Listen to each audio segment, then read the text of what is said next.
সন্তান যে আপনারা অর্ধেক নেন, একটা নেন, আপনারও একটা যদি নষ্ট হয় তো শেষ। হ্যাঁ, তো 60টা আছে তো 6টা না দেখলে একটা তো দেখে, তাই জন্য একটু বাড়াইয়া নিয়েন আপনারা। আপনারা তো আবার ওই যে কী সব নিয়ন্ত্রণ করেন বোকার মতো। মুসলমানরা এসব করবে কেন? এগুলো তো ঠিক না, বুঝতে পারছেন? সল মাইয়া ওইতে থাকবে। আর রিজিকের মালিককে আল্লাহ দেবে, রিজিক সবার রিজিক আল্লাহ দেবে, বুঝতে পারছেন? আপনারা যারা রিজিকের ভয়ে সন্তান হত্যা করেন, এটা কোরআনে নিষেধ আছে, তো আমরা তো এখন আল্লাহ যা নিষেধ করছে সেটা করি।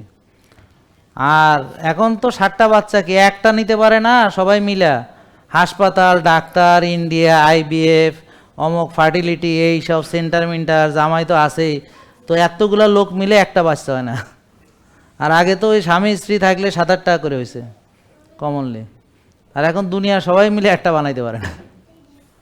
কেন? কারণ তাদের খাওয়া ঠিক নেই, চলাফেরা ঠিক নেই, হরমোন ঠিক নেই, পুরুষদের পুরুষত্ব ঠিক নেই, মেয়েদের মেয়েলি হরমোনগুলো ঠিক নেই, হরমোনাল ইমব্যালেন্স হয়েছে, মেয়েদের টেস্টোস্টেরন বেড়ে গেছে, পুরুষদের টেস্টোস্টেরন কমে গেছে, বুঝছেন?